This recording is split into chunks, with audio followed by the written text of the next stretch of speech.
Hello दोस्तों, उम्मीद करता हूँ आप सभी लोग बहुत बढ़िया होंगे।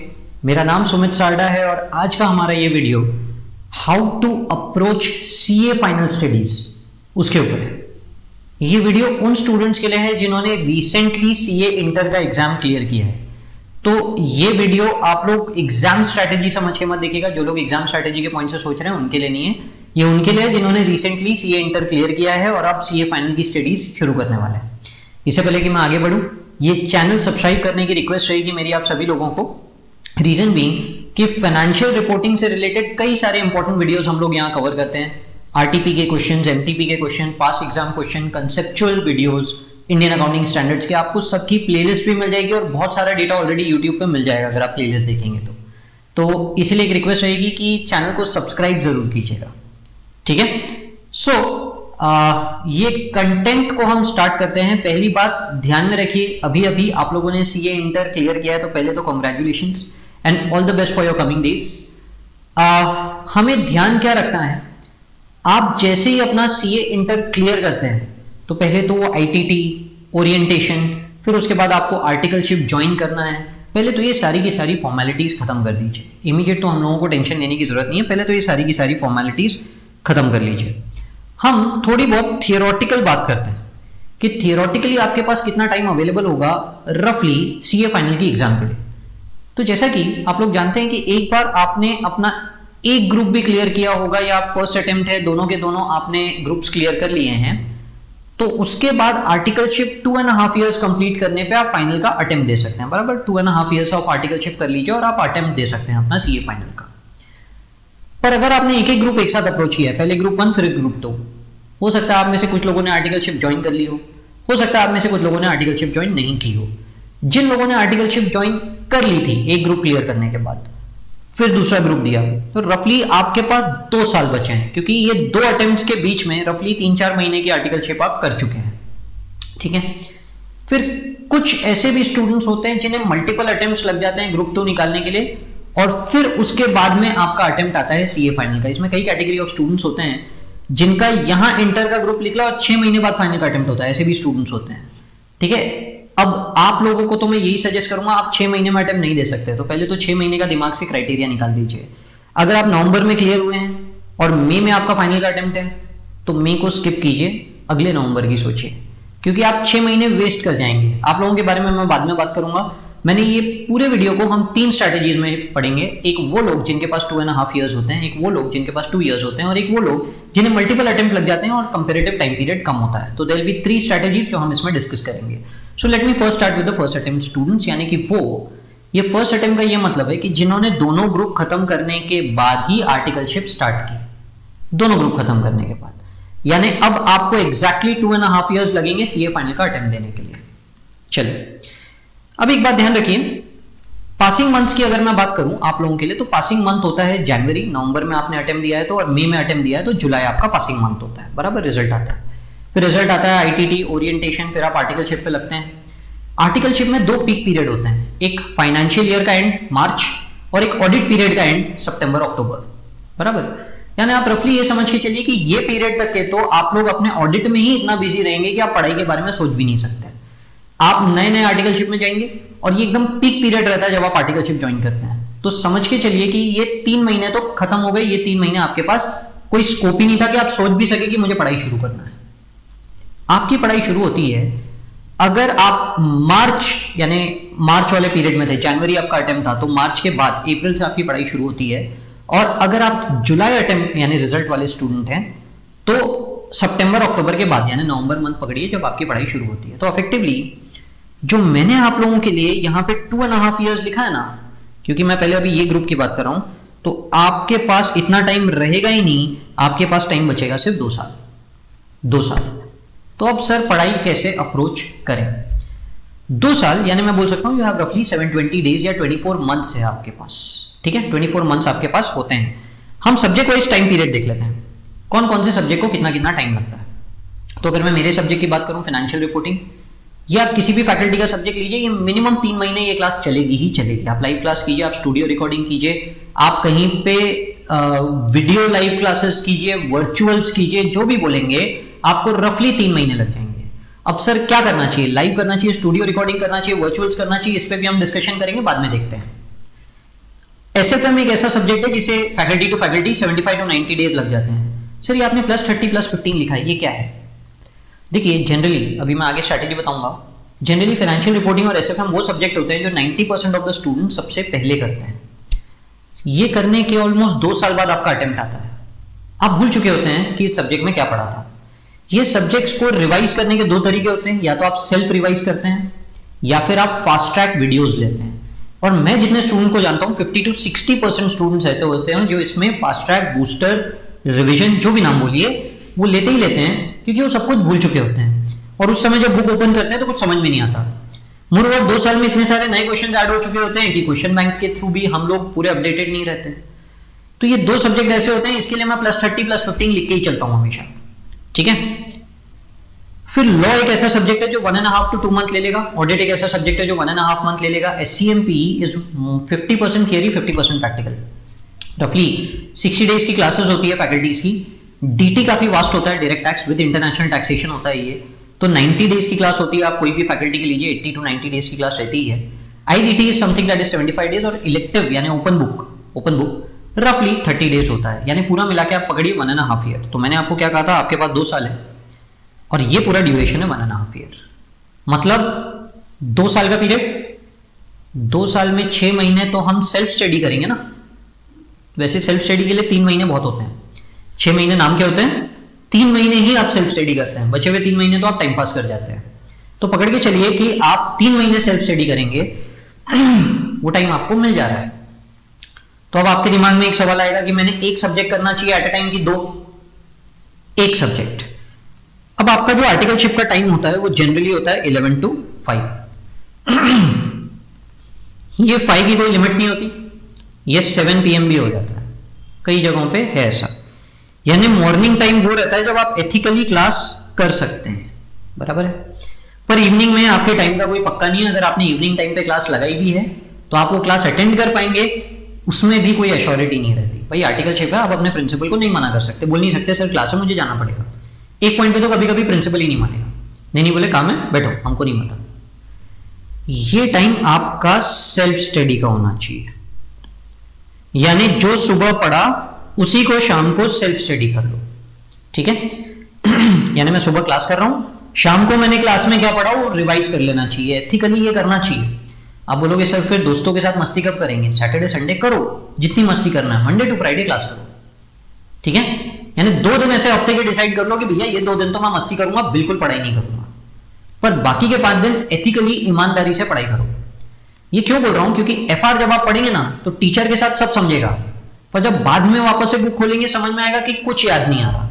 तो इसलिए सेल्फ नोट्स बनाना बहुत जरूरी होता है। फाइनेंशियल रिपोर्टिंग के अंदर में हर चैप्टर के सामने, हर क्वेश्चन के सामने उस क्वेश्चन की समरी, हर चैप्टर में उस चैप्टर की समरी बनाना बहुत जरूरी है। ये मत सोचिए कि फैकल्टी की समरी नोट से हम पढ़ लेंगे, फैकल्टी के समरी नोट से कुछ नहीं समझेगा।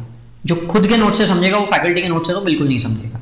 और फैकल्टी के नोट जब आप ओपन करेंगे तो आप बोलेंगे यार क्लास ही वापस कर लेता हूं, तो it will be again revision, fast track, कुछ ना कुछ करना ही पड़ेगा, ठीक है।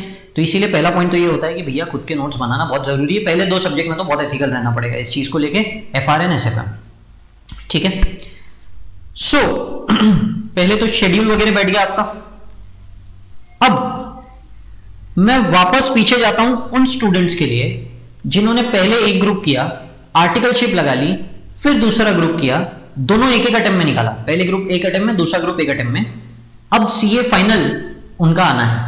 तो मैंने आपको कहा था आपके पास 2 साल है, 2 साल में से मार्च अक्टूबर की कहानी आ गई, प्लस आपको रिवीजन के लिए स्टडी टाइम वगैरह चाहिए, रफली आपके पास 1.5 ईयर है।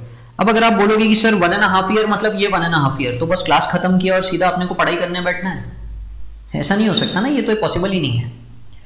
आप लोगों के लिए मैं हमेशा एक पॉइंट सजेस्ट करूंगा, 1, 2, 3, 4 और 5, ये 5 सब्जेक्ट्स ऐसे हैं जो आपको 1 एट अ टाइम ही करना पड़ेगा। ये 5 सब्जेक्ट्स एक साथ नहीं कर सकते क्लासेस। अच्छा, आप में से कई लोग बोलेंगे सर एक ग्रुप अटेम्प्ट करना चाहिए कि 2, पहले क्लास खत्म करो फिर ग्रुप की डिसीजन लेते हैं। अब आप ये सोच रहे हो कि नहीं अपन ना पूरे 2 साल में सिर्फ एक ग्रुप की क्लास खत्म करेंगे और फिर अगले अटेम्प्ट के 6 महीने के अंदर अंदर दूसरे ग्रुप की क्लास कर लेंगे, तो ये प्रैक्टिकली पॉसिबल नहीं है। आप में से कई लोग ऐसा भी करते हैं कि एक ग्रुप के पहले 5 क्लास कर लेते हैं और उसके बाद में दूसरे ग्रुप के पहले 3 क्लास कर लेते हैं, ये बोल के कि ग्रुप 2 में एक तो इलेक्टिव है, सिर्फ 2 ही सब्जेक्ट पढ़ना पड़ेगा, तो SCMP तक के पूरी पढ़ाई पहले कर लेते हैं, एक ग्रुप दे देते हैं, फिर सेकंड ग्रुप की बात करते हैं। सब कुछ बहुत ही इम्प्रैक्टिकल कहानी है। क्लास करना और आपकी पढ़ाई करना 2 अलग अलग बातें होती है। हमें अप्रोच कैसे करना है 2 ग्रुप या 1 ग्रुप, ये बाद में डिसाइड होता है, पहले कोर्स खत्म किया जाता है। कभी भी सिर्फ क्लास करना मतलब पढ़ाई होगी नहीं होता, पहले ये डिसाइड कर लो, ठीक है, ये दिमाग में रखो। ये 5 सब्जेक्ट्स तो ऐसे हैं जो आपने 1 एट अ टाइम ही करना चाहिए, कि यहां मैंने पढ़ा, शाम को मैं सेल्फ स्टडी कर रहा हूं, और शाम को एथिकली सेल्फ स्टडी करना बहुत जरूरी है। FR और SFM तो ऐसे सब्जेक्ट्स है कि FR के साथ FR की सेल्फ स्टडी, SFM के साथ SFM की सेल्फ स्टडी, पर ये शुरुआत के सब्जेक्ट्स हैं। आप इस समय थोड़े लीनियंट होते हैं, ये हर स्टूडेंट होता है, ये प्रैक्टिकल है। पर जैसे ही आप SCMP शुरू करेंगे ना, तो SCMP की जब थियरी क्लासेस चल रही है, तब आपने एथिकली पुराना बैकलॉग खत्म कर देना चाहिए। FR का रिवीजन जब अगला सब्जेक्ट शुरू कर चुके हैं तो शाम को कीजिए। मॉर्निंग टाइम क्लास कर रहे हैं, इवनिंग टाइम FR SFM इन दोनों का रिवीजन खत्म कर दीजिए जब SCMP चल रहा है। DT जब पढ़ रहे हैं साथ साथ में सेल्फ स्टडी करना पड़ेगा, क्योंकि DT में इतने प्रोविजंस होते हैं कि अगर आपने क्वेश्चन सॉल्व करके नहीं देखा क्लास के साथ आपकी बैंड बज गई, आप ये समझ लेना। उसके बाद आप कितनी भी रिवीजन क्लासेस कर लें, जब क्वेश्चन आता है ना, कंसेप्ट समझ जाता है, क्वेश्चन अटेम्प्ट करते समय बहुत गड़बड़ होती है। तो मेरे हिसाब से DT के साथ तो शाम को उसकी सेल्फ स्टडी करना ही पड़ेगा। IDT इज अ सब्जेक्ट जिसके साथ उसकी सेल्फ स्टडी या दूसरे सब्जेक्ट की सेल्फ स्टडी साथ में की जा सकती है। अब ये 2 सब्जेक्ट साथ में कर लीजिए, मॉर्निंग इवनिंग। और इलेक्टिव एक ऐसा सब्जेक्ट है जो भी इसके साथ ऑल्टरनेट में ही, यानी एट अ टाइम 2 सब्जेक्ट आप कर सकते हैं। ये मैं उनके लिए बोल रहा हूं जिनके पास अब सिर्फ 1.5 ईयर बचा है, तो आपको यहां कॉम्प्रोमाइज करना है ये 3 सब्जेक्ट्स में। बाकी 5 में तो भूल जाइए, आप कॉम्प्रोमाइज नहीं कर सकते। वहां 1 सब्जेक्ट एट अ टाइम ही कीजिए। आपने 2 सब्जेक्ट्स किए मतलब आप समझ लीजिए कि अब सब मैशअप हो जाएगा। हैबिट क्या होती है, क्लास खत्म होगी फिर रिवाइज करेंगे, वो कभी नहीं होता। एक क्लास खत्म होती ही टेंशन आ जाता है, दूसरी क्लास शुरू करते हैं और दोस्त बोलते हैं ना, अरे बैच शुरू हो रही है, चल साथ में करते हैं। या आप में से कई लोगों को आदत होती है, एक पेन ड्राइव में 2 दोस्त मिलकर पढ़ाई कर रहे हैं या 3 दोस्त मिलकर पढ़ाई कर रहे हैं, तो बोलते हैं अरे यार मैं पेन ड्राइव ले रहा हूं, तो अपन सोचते हैं चल यार अब दोस्त ले रहा है तो साथ में अपन भी पढ़ लेते हैं। इनमें बहुत गड़बड़ होती है, इसलिए बोल रहा हूं एक क्लास ली, साथ साथ में उसकी सेल्फ स्टडी कर लीजिए, डिले मत कीजिए, डेफर मत कीजिए रिविजन, ठीक है। For those who have done more than 1 attempt, एक बात याद रखिए, नवंबर में पास हो रहे हैं, मई में फाइनल का अटेम्प्ट आ रहा है, मई में पास हो रहे हैं, नवंबर में फाइनल का अटेम्प्ट आ रहा है, स्किप कर दीजिए। आप क्या करेंगे मैं बताता हूं यार, यहां पे पास हुए कब, मई जून जुलाई में रिजल्ट आया, नवंबर में अटेम्प्ट है, बोलते हैं चल फास्ट ट्रैक बैच करते हैं, सुबह से लेकर रात तक 8-8, 9-9 घंटे सिर्फ क्लासेस कर रहे हैं और फिर सीधा जाके एग्जाम हॉल में बैठ गए। 200 मार्क्स के आपके पूरे के पूरे ग्रुप में हर पेपर में 30-35 का स्कोर आता है। फिर कुछ लोग ये भी सोचते हैं कि यार एक काम करते हैं ना, एक सब्जेक्ट में एग्जामिशन ले लेते हैं, 3 सब्जेक्ट अगले अटेम्प्ट में देख लेंगे, एटलीस्ट एक सब्जेक्ट तो एथिकली कर लें। नहीं देता इंस्टीट्यूट एग्जामिशन। आपके कुछ दोस्त होंगे जिन्होंने कर लिया, मैं बताता हूँ वो कौन लोग होते हैं। कुछ लोग ग्रुप 2 को उठाते हैं, बोलते हैं यार ग्रुप 2 हो जाएगा, उनका DT IDT में होल्ड अच्छा होता है आर्टिकलशिप के दौरान, ठीक है, इसीलिए वो लोग ग्रुप 2 निकाल देते हैं, क्योंकि उनको सारे कंसेप्ट पता होते हैं आर्टिकलशिप में, उन्होंने बहुत अच्छे से, यानी वो होता है ना passionate about DT IDT। Don't compare yourself with others. आपको लगता है आपका वो स्ट्रॉन्ग है तो कहानी अलग है, अदरवाइज प्रैक्टिकली 100 में से 1 बच्चा निकल गया, 100 में से अगर आप सोच रहे हैं कि 50 बच्चे निकल जाएंगे, भैया नहीं होगा, ठीक है। भूल जाइए, अटेम्प्ट स्किप कीजिए, अगले अटेम्प्ट की तैयारी कीजिए। अगर आपके पास जो टाइम बचा है वो सिर्फ 1 साल बचा है, यानी यहां मेरा अटेम्प्ट हुआ इंटर का और फाइनल 1 साल के अंदर आ रहा है, क्या मैंने दोनों ग्रुप करना चाहिए? पहले तो ये ख्याल ही दिमाग से निकाल दो, भैया इंटर को अपने को बहुत अटेम्प्ट्स लगे हैं, अपन कितने भी स्ट्रांग होंगे, प्रैक्टिकली सोचिए आपके पास टाइम भी कम है, 8 सब्जेक्ट्स की क्लासेस नहीं की जा सकती, CA final is like an ocean. अगर आप ये एक्सपेक्ट करें कि मैं सब कुछ पूरा पढ़ भी लूंगा, रिवीजन भी कर लूंगा और फिर मैं अटेम्प्ट देके पास भी हो जाऊंगा, ये प्रैक्टिकली पॉसिबल ही नहीं है। बहुत आपको एक आध मिल जाता है, अरे देख उसने किया था, मत दिमाग लगाइए, किसी से कंपेयर मत कीजिए। पहली बात, खुद को तो किसी से कंपेयर नहीं करना, प्रैक्टिकली सोचना नहीं हो सकता दोनों ग्रुप। ये मुझे कई स्टूडेंट्स बोलते हैं कि सर दे देता हूं ना दोनों ग्रुप, फिर अल्टीमेटली क्या होता है, उनके 4-4, 5-5 अटेम्प्ट हो चुके होते हैं। अब मुझे 10 साल हो गए पढ़ाते हुए, मैं ऐसे हर कैटेगरी के स्टूडेंट से मिल चुका हूं, 4-4, 5-5 बार 2-2 ग्रुप दे चुके हैं, अभी तक के CA ही नहीं बने। प्रैक्टिकली सोचिए, एक ग्रुप निकालिए, ये टेंशन नहीं लेना अरे टाइम जा रहा है, मेरे पास टाइम बहुत कम बचा है, मुझे कमाना है, फैमिली में बहुत ज्यादा फाइनेंशियल इशू है, वो जो फैमिली का आपका फाइनेंशियल इशू है ना, वो आपके इस जल्दबाजी के चक्कर में और 2-3 साल खिंच जाता है। ये गलतियां बिल्कुल नहीं करना चाहिए, ठीक है। So when you have less time, तैयार सिर्फ एक ग्रुप एट अ टाइम कीजिए। और ऐसे में कौन सा ग्रुप पहले देना चाहिए? कभी भी दूसरा ग्रुप पहले देना चाहिए। क्यों? एक उसमें ओपन बुक है, पहला एडवांटेज। दूसरा एडवांटेज कि उसके अंदर में कंपैरेटिवली क्लासेस खत्म करने को टाइम कम लगता है। तीसरा एडवांटेज, उसका डीटी या आईडीटी आप अपने आर्टिकलशिप में कर चुके हैं। सीए का काम ही यही होता है, ठीक है। तो इसीलिए ये वाले ग्रुप की तैयारी बहुत अच्छे से हो सकती है। और अगर ये ग्रुप क्लियर हो गया तो वो एक पुश मिलता है ना कि हाँ यार अब अपन फर्स्ट ग्रुप भी कर सकते हैं, ठीक है। कई लोगों के दिमाग में रहता है कि सर एक ग्रुप के स्कोर से दूसरा ग्रुप पास किया जा सकता है, दोनों ग्रुप साथ में देना चाहिए। भैया वो तुम्हारे दूसरे ग्रुप के प्रेशर के चक्कर में ना एक ग्रुप भी नहीं निकलता है। ये बात कोई नहीं सोचता। मैं बहुत बार समझाता हूं, पर कुछ स्टूडेंट्स होते हैं जिनको दूसरों के स्कोर दिखते हैं 202, 198, देखो ये एक ग्रुप के कारण पास हो गया, आपने को दोनों ग्रुप देखना चाहिए। आप हमेशा अपनी किस्मत के भरोसे ही एग्जाम देने क्यों जाते हैं? आप अपनी मेहनत से एग्जाम देने चाहिए। तो एथिकली पढ़िए ये पूरी की पूरी चीज।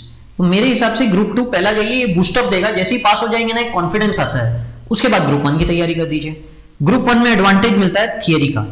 हाँ, अगर आप थियरी एक्सपर्ट है तो आप ग्रुप 1 पहले उठाइए, क्योंकि इसमें 2 थियरी सब्जेक्ट्स मिल जाते हैं आपको, लॉ और ऑडिट, ठीक है। आई होप यहां तक क्लियर है। सर कौन से सब्जेक्ट से शुरुआत करना चाहिए? रिपीट वाले स्टूडेंट से तो मैं बात कर चुका हूं, जिनका 1 साल में अटेम्प्ट आने वाला है, मैंने आपको एक रफ स्ट्रैटेजी दे दी। जो सिंगल अटेम्प्ट है या एक एक ग्रुप करके सिंगल अटेम्प्ट में निकले, यानी कि 2 अटेम्प्ट्स के अंदर पूरा का पूरा अपन ने निकाल दिया। Should I start with FR और शुड आई स्टार्ट विथ डीटीआईडीटी? अगर आप अपने प्रिंसिपल को पूछेंगे ना, वो डीटीआईडीटी बोलेंगे। अगर आप किसी प्रैक्टिसिंग चार्टर्ड अकाउंटेंट, आपकी फैमिली में जो एल्डर्स हैं, मतलब 10-15 साल की प्रैक्टिस है, उन लोगों को पूछेंगे तो वो भी बोलेंगे डीटीआईडीटी पढ़ ले। क्या होता है, तुम्हारे आर्टिकलशिप में भी तुमको सपोर्ट मिल जाता है और उसके साथ तुम सब समझ जाते हो। फाइनेंस एक्ट बदल गया तो अमेंडमेंट तो क्या अपन आर्टिकलशिप में कर ही रहे ना। अच्छा, हमारे सीनियर्स भी हमको बोलते थे डीटीआईडीटी पढ़ना चाहिए। हम लोग तो पढ़ लेते हैं ना, बोले जो अमेंडमेंट आता है अगर हम नहीं पढ़ेंगे तो कौन पढ़ेगा? अमेंडमेंट तो बाद में अलग से पढ़ा जा सकता है, कोई बड़ी बात थोड़ी है। डीटीआईडीटी प्रैक्टिकली लर्न हो जाता है। अगर आप डीटीआईडीटी के लिए पैशनेट हैं, ऐसा नहीं मजा आता है अपने को डीटीआईडीटी पढ़ने में। डीटीआईडीटी में प्रैक्टिस करना ही नहीं बोल रहा हूं, मुझे डीटीआईडीटी में मजा आता है। यानी कि अगर मैं फाइनेंस बिल उठा दूं, बजट का फाइनेंस बिल, मैं पूरा पढ़ के इंटरप्रिटेशन बता सकता हूं, तो पहले डीटीआईडीटी उठाइए। अदरवाइज बिल्कुल डीटीआईडीटी नहीं उठाना, किसी की बातों में नहीं आना। मैं डिफरेंस बताता हूं। जब मतलब हम भी जिनके अंडर में आर्टिकलशिप किए हैं, जब वो लोग पढ़ते थे ना तो क्लासेस ही नहीं होती थी डीटीआईडीटी की, एफआर की होती थी, अकाउंट्स की। डीटीआईडीटी की कोई क्लास नहीं लेता था, तो उस समय पासिंग परसेंटेज कम था, वैसे भी सेल्फ स्टडी करते थे। एक आध क्लास मिल गई तो मिल गई। हमारे टाइम पे भी क्लासेस अवेलेबल थी, जब मैंने किया है बहुत लिमिटेड टीचर्स की अवेलेबल थी, बहुत ज्यादा प्रैक्टिस क्वेश्चंस नहीं रहते थे। आप समझिए हम लोगों ने हमारे आर्टिकलशिप में ही पढ़ा है। हमने क्या, हमारे साथ जो लोग थे उन्होंने भी वैसे ही पढ़ा है। The competition was not at that level. आपने जैसे पढ़ा है आपके कॉम्पिटिटर ने भी वैसे ही पढ़ा है। आज जमाना बदल गया है and you need to prepare along with the market that exist today. भाई आज लोग डायरेक्ट टैक्स इतने बड़े बड़े एक्सपर्ट्स के साथ पढ़ रहे हैं, इतनी जबरदस्त लेवल पे फैकल्टीज के साथ पढ़ रहे हैं, तो आप सोचिए कि आप किस लेवल पे कंपीट कर रहे हैं। मतलब आप डीटी आज कर लो, जब आपका अटेम्प्ट 2 साल बाद है, यानी 2 साल बाद का फाइनेंस एक्ट आपको लगने वाला है, और आपके साथ वो बंदा कंपीट कर रहा है जो 2 साल बाद का फ्रेश पूरा का पूरा डायरेक्ट टैक्स पढ़ के रखा है। वो एआईआर लेवल का भी बंदा हो सकता है। You are competing with them. पहले 100 में से 10 ही लोगों को समझता था, रिजल्ट 10% ही था। आज 100 में से 90 लोगों को समझता है, पर रिजल्ट अभी भी 10% ही है। आप डिफरेंस समझिए। आपके सीनियर्स जिस मार्केट से आए हैं उस समय इतना जबरदस्त quality of classes were not available. अब क्वालिटी बहुत भयानक लेवल पे बढ़ गई है, तो क्वेश्चन का लेवल भी इंस्टीट्यूट उतना ज्यादा बढ़ा देता है, और इंस्टीट्यूट को पासिंग परसेंटेज कम ही रखना है। तो आप सोच के देखिए आप कैसे पास होंगे। इसीलिए मैं कभी किसी स्टूडेंट को नहीं बोलता कि पहले डीटीआईडीटी लीजिए, unless you are passionate about direct tax and indirect tax. अपने को पसंद है बहुत, तो आप पहले स्टार्ट ही डीटीआईडीटी से कीजिए, अदरवाइज बिल्कुल डीटीआईडीटी से स्टार्ट नहीं करना है। मैं उनके लिए बोल रहा हूँ जिनका 2 साल या 1.5 ईयर का टाइम पीरियड है। जो स्टूडेंट मैंने बोला कि आप रिपीटर है और 1 साल में अटेम्प्ट आ रहा है, तो भाई तुमको तो ग्रुप 2 ही पहले मैंने सजेस्ट किया है, तो उनकी कहानी अलग है। 1 subject or 2 a day, this I have answered, so I don't think I need to answer this. ठीक है। नाउ विच सब्जेक्ट फर्स्ट, तो जैसा कि मैंने बोल दिया, सबसे पहले तो FR SFM SCMP permutation combination जो पहले करना है, दोस्त जो क्लास करने को अवेलेबल है वो, दोस्त बोलता है SCMP का दोस्त साथ में मिल रहा है, दोस्त करने वाला पेन ड्राइव वगैरह में वो कर लीजिए। सर लाइव करें, एक होता है कि हमको हमारी सिटी में क्लास मिल रही है, वर्चुअल करें या पेन ड्राइव करें। अच्छा, वर्चुअल मतलब सैटेलाइट क्लास भी होता है, ठीक है। अब आज की डेट में वैसे पेन ड्राइव के अंदर बहुत कुछ होता है, pen drive is classroom recording, studio recording, जैसे मैं स्टूडियो रिकॉर्डिंग का टीचर हूं, ठीक है। आज की डेट में क्या इंपॉर्टेंट है, मैटर करता है आपके आर्टिकलशिप में। अगर आपको आर्टिकलशिप में बहुत बार बाहर भेजा जाता है, यानी आउट स्टेशन जाना पड़ता है, तो पहले दो ऑप्शन कट गए। दूसरे ऑप्शन में आप बोलोगे सर बैकअप मिलता है, अरे भैया बैकअप तुमको मिलता है, पर सपोज करो कि तुमने पहले से फर्स्ट डे से 10 डे तक के अटेंड किया, 11, 12, 13 ये 3 क्लासेस के लिए तुम आउट स्टेशन थे, अब तुम 14 से वापस बैठे हो और बैकअप देख रहे हो 11, 12, 13 का। पहले तो 14 डे से कुछ समझेगा नहीं क्योंकि 3 दिन की क्लास बीच में मिस हो गई। अब वो बैकअप जब देखोगे, इमीडिएट तो नहीं देखोगे, कुछ दिन बाद देखोगे, तब तक यहाँ पैरेलल क्लास कुछ और चल रही है और बैकअप का लिंक बैठना बहुत मुश्किल है, क्योंकि 10 दिन पढ़ने के बाद सडनली ब्रेक लग गया था। वहां लाइव क्लास में कुछ और चैप्टर चल रहा है, यहाँ आप बैकअप में कुछ और देख रहे हैं, तो क्लास खत्म करने के लिए खत्म करना है तो बात अलग है भैया, but practically it is illogical. आपकी प्रैक्टिस अगर आपकी सिटी में ही है, आपको पता है कोई दिक्कत नहीं होती है, जहां तक हो सके ऑप्ट कीजिए मॉर्निंग क्लास ही करेंगे। आप बोलते हो यार सर सुबह नींद नहीं खुलती, अरे तो सुबह नींद नहीं खुलती तो शाम को तो तुम्हारा प्रिंसिपल तुमको नहीं जाने देगा। कोशिश कीजिए मॉर्निंग क्लास करने की, अनलेस यू नो कि आपका प्रिंसिपल बहुत अच्छा है, आपको बोलेगा जा भी क्लास कर, और you are a dummy article, तो फिर कहानी अलग है आप लोगों की। आप कभी भी क्लास कीजिए, फिर इट डजंट मैटर, ठीक है। तो पहले दो केसेस बहुत लिमिटेड स्टूडेंट्स के लिए होते हैं, मैक्सिमम स्टूडेंट्स को मैं पेन ड्राइव ही बोलता हूँ, और जब आप पेन ड्राइव लेते हैं तो be ethical. Students pen drive में क्या गलती करते हैं मैं बताता हूँ। मैं कई सारे स्टूडेंट्स को जानता हूँ जो पेन ड्राइव लेते थे, 7 दिन क्लास की, 7 दिन छुट्टी, पेन ड्राइव है ना देख लेंगे, फिर 7 दिन क्लास की, फिर 3-4 दिन छुट्टी, फिर 2-3 दिन क्लास की, फिर 2-3 दिन छुट्टी, फिर एंड के क्लासेस तो बस खत्म करने के लिए देखते रहते हैं। भैया इससे तुम पास थोड़ी हो जाओगे, ऐसे कोई पास नहीं होता, तो ऐसे पढ़ाई नहीं करना। अगर आप पेन ड्राइव ले रहे हैं बी एथिकल, एक टाइम डिसाइड कर लो, ये टाइम मेरे को पढ़ना है चाहे कुछ भी हो, मैं क्लास देखूंगा, ये पर्टिकुलर टाइम है मेरा, इस टाइम पे मैं नहीं सुनूंगा, किसी की नहीं सुनूंगा, मेरे को क्लास देखने का है। तो ये थोड़ा सा एथिकल होना आप लोगों को बहुत जरूरी है जब आप पेन ड्राइव क्लासेस करते हैं। और अगर आपको लगता है नहीं मैं पेन ड्राइव से नहीं पढ़ सकता, go for first option live classes. मैं हमेशा बोलता हूँ सबसे पहला ऑप्शन तो सबसे बेस्ट होता है, nothing is like first option. पर सीए फाइनल और के स्टूडेंट के लिए ये किस्मत है कि उसको पहला वाला ऑप्शन अटेंड करने मिल जाए, वो बहुत मुश्किल होता है क्योंकि आप एक सीए फाइनल के स्टूडेंट है, आपकी जिम्मेदारी बहुत ज्यादा होती है, तो आपके लिए मैक्सिमम सेकंड और थर्ड ऑप्शन सबसे ज्यादा होते हैं। But if you are getting this, मैं खुद लाइव क्लास नहीं लेता, मैं मैक्सिमम पेन ड्राइव क्लासेस पे ही रहता हूँ, स्टूडियो रिकॉर्डिंग करता हूँ, but I always suggest recommend कि हाँ लाइव से अच्छा कुछ नहीं है। पर अगर भैया आर्टिकलशिप पे आउट स्टेशन जाना है, नहीं मिलेगा क्लास अटेंड करने ना, तो कुछ मत करो, चुपचाप पेन ड्राइव क्लास करो, पर पेन ड्राइव क्लास को लेके थोड़ा सा एथिकल रहो, ठीक है। चलो, so these are the first 3 subjects जो आपने पढ़ना चाहिए मेरे हिसाब से। डीटी आईडीटी आपको जो फाइनेंस एक्ट एप्लीकेबल है वही पढ़ना चाहिए। जैसे अभी मई 21 को फाइनेंस एक्ट 2020 एप्लीकेबल है, तो आपने फाइनेंस एक्ट 2020 की ही क्लास करना चाहिए।